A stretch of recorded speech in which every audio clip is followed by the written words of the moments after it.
Okay, now we're on section 2. This is all about Confucius and his teachings. This is about Chinese culture. Now let's talk about Confucius and his life. Confucius was called Kong Wu Si, or Master Kong, by the Chinese. He was born in 551 BC to a poor family. He lost his father at the age of 3, and his mother raised him by herself, and he became a teacher. Later on in his life, Confucius wandered about North China looking for a ruler who would follow his teachings. He was not successful, and he returned home disappointed, and he died in 479 BC. However, his teachings, unbeknownst to him, lived on after his death. He wanted to pass the ways to help the leaders change to bring peace, stability, and prosperity or wealth to their kingdoms. After his death, his students gathered up his sayings and published a philosophy. This is a term, so please note that.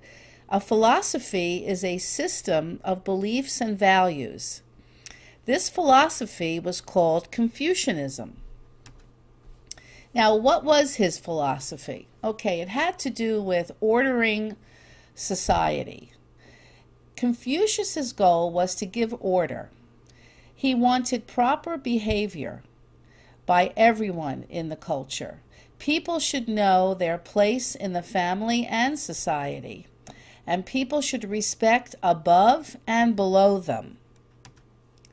Now, what is this correct behavior?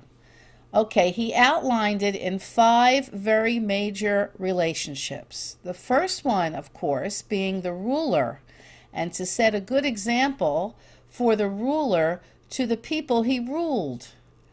After that, the father had to set an example for his son, and then the husband to his wife, the older brother to a younger brother, and a friend to a friend. He felt that people who were in authority must set a good example for others to follow.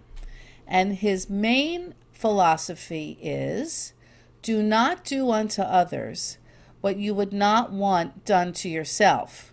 Many of you, I'm sure, have heard this before. It's actually called the Golden Rule, but you did not know that it is from China and it is from Confucius.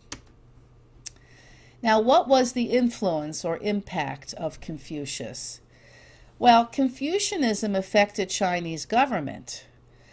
Confucius figured out a way to create tests or examinations for people to take, and if they did well on these tests, they would be allowed to work for the government. Okay, the government work was called the civil service, and he instituted this system in China. Now, what do we remember about this section? We have to understand who Confucius was and what his teachings are. Remember, Confucius was a very important Chinese teacher who brought a philosophy or a set of beliefs that changed the culture of China. Confucius wanted to bring order to society, so he set out behaviors for all to know their place in society. Confucius centered his philosophy on this quote, "Do not do unto others what you would not want done to yourself."